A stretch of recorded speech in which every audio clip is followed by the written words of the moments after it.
July 20th, 24. Oh, over the last few days, it's got a lot better. The one tape I haven't uploaded it from yesterday. The one older guy that gives me a free room to live in, he said he had heard it on the news that a big drug dealer in Cambridge had got sniped when they went to arrest him. I asked my other one neighbor about it, and they said they had heard it too. I don't know if it's true. But during my case, in 1819, they said one of the guys hired to harm me had took off. He was hiding out in Coshocton or Cambridge. And they said either Will and Harry or Craig and Harry went looking for him. And they were down there scouring the area looking for him. It's a coincidence. They actually got somebody. But do realize with July 8th, 24, 9:10 in the morning, Altman Hospital Building Department, the guy behind everything confesses that he ordered those men to come here. He called them, okay? He paid for them to show up.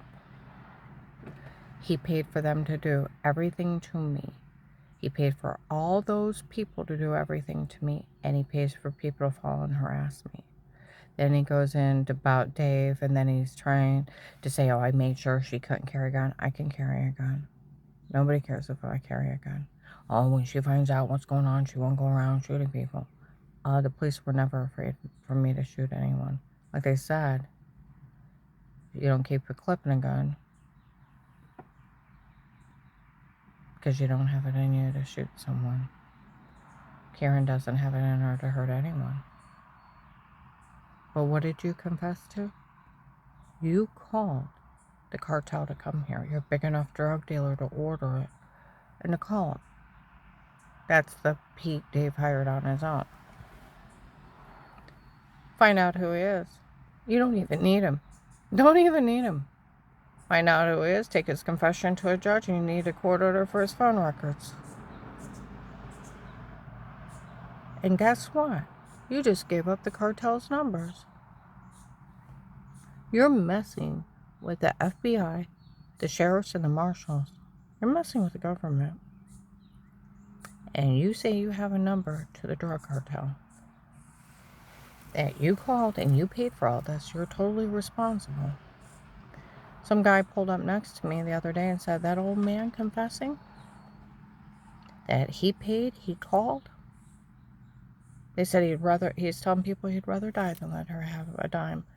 It's none of your business. Do you realize how much money he has? He could have paid me $100,000 and I would have left.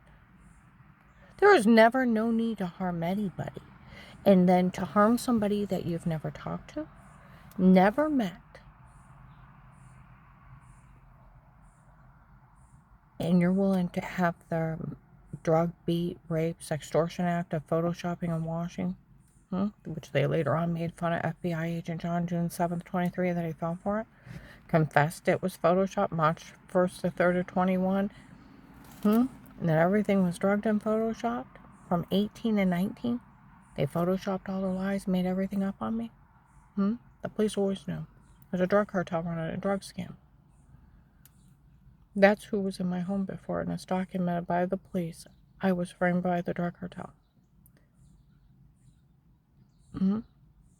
Dave hired Pete on his own. He hired a drug dealer. His daughter isn't named Michelle, looks like Savannah. Because that really wouldn't be funny. And like they set up in Akron, even the cartel they hired, the drug dealers, they don't find it funny that these people were doing this for one of Dave's illegitimate daughters. And one of the guys from the case is supposed to be dating her. That's really not funny. Do you know, with him telling people I was found insane, I was never found insane. Never committed to a state hospital. No judge took my rights away. I don't have a guardian, don't have a social worker. I'm not on Social Security disability. Because this guy's trying to say Social Security disability owes me 22, 25 years. They owe me about $500,000. Okay, you want to give me the $500,000? Because even with that kind of money, you have to prove what you spent on it for that person's care, and only for that person's care. Every dime has to be accounted for the state, otherwise it's theft and embezzlement. The same with my informant money. The agent that opened my case stole every dime, like they said he stole it the first day. He's stealing from cases. Sheriff David, Mike DeWine's cousin, he said if he stole your money, if they go back through his cases, he stole others. He can't even ask you to stay quiet. He don't have enough authority. He's only a police officer. That's what the criminal attorney said in the prosecutor's office. I said, well, I already confessed he told on me. They said it don't matter.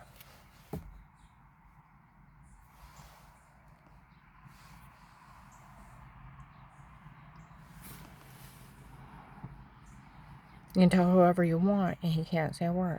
He confessed 4 times he told on me, seen telling on me. Please, for God's sake, say it was an act.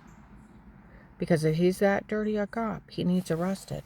He's feeding people to the cartel and then opening cases to steal from victims. He made fun of me for a rapist, a drug dealer running a scam on me that I didn't know anything about. See, half my medical records for 15 years are that crazy lady that, just like that hospital calling. I want to talk about your stay in the hospital. I haven't been in your hospital in years. You see Dr. So-and-so, never heard of him. We sat and talked. You have 2 little girls. Ma'am, I have 3 stinky boys. Their names are this. Those are nice names.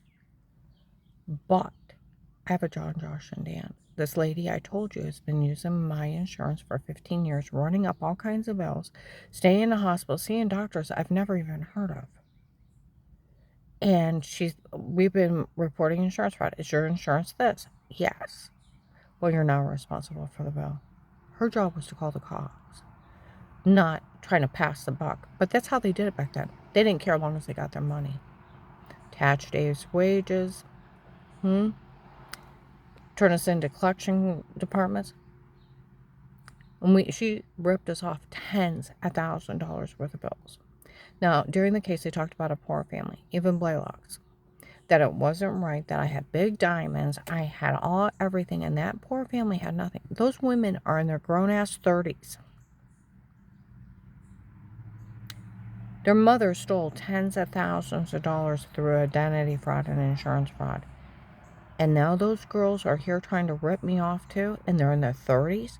That's where even they said the drug cartel didn't even find it funny that they hired. Their days of legitimate children. You don't try to kill your wife for legitimate children. You tell her about them, or you find a way to take care of them. You deal with it. Exactly. And they're 30-plus-year-old women. They're not mine. And their mother victimized me for 15 years. Ripped me off. And she's some kind of con artist.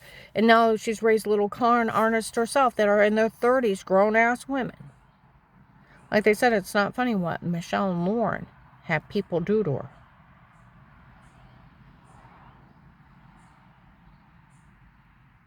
And one of the guys from the case is supposed to be dating some woman that's saying she's Dave's illegitimate daughter. None of this is funny. They were talking about it in that Rite Aid or CVS in front of Bueller's yesterday. No, it's not. Not even the cartel thought it was funny.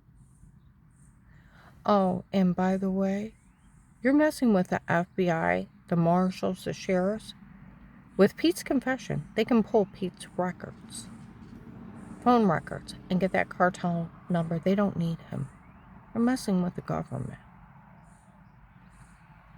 I'm going to upload this, but I'll tell you what.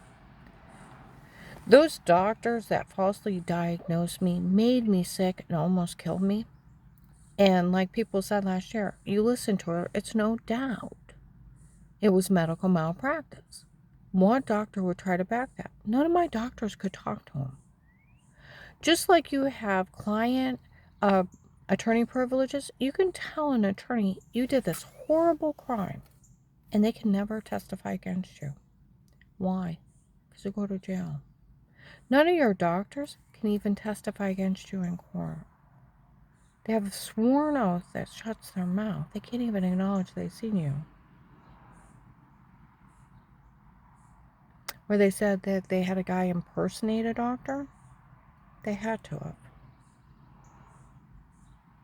They can't talk to drug dealers or cults about you. That's insane. The medical board had have them arrested.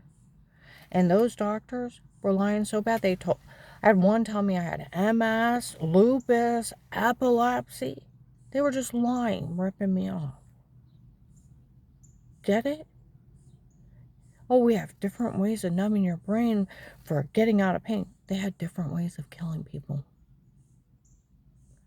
My whole body swelled up. My brain swelled up. I started getting crystallizing in my eyes. I was months from death. Enlarged my heart valve, damaged my heart, put me into many heart attacks, shut down my thyroid, adrenal gland, made me gain over 150 pounds. And it took another doctor to tell on them they were just ripping me off. Getting kickbacks from drug companies from $200 to $1,000, making me so sick they wanted to do unnecessary procedures. They wanted to remove my pituitary gland. They made it swell and lied I had level 2 tumors.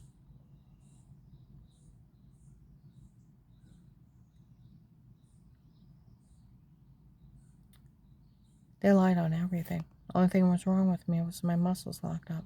Everything else was fraud. You know the government can actually go back and put them in jail. They'd be 70 to 80 years old. You do realize that. See, my doctors, besides the young doctor that told on them, was 50, 60. They'd be in their 80s, 70s to 80s. Their practice is closed and the files destroyed. Got it? All but Altman family physicians that documented it was medical malpractice and medication errors and fraud. And they told the police that had to go with me to the doctors. It was the medicine making me sick. I'm going to upload this, but do you realize how stupid people falling for that old drug dealer scam that one of my doctors would testify against me? They go to jail. And like I said, when they got back, they tried to kill her. They were ripping her off. Exactly. I was never, ever found insane, never committed to a hospital, never had my rights taken away, don't have a social worker, don't have a guardian, I'm not on disability. Get it? He lied. Just like I don't have charges, I don't have accusation, he lied. He ran the biggest scam in the world. Everybody turn him in.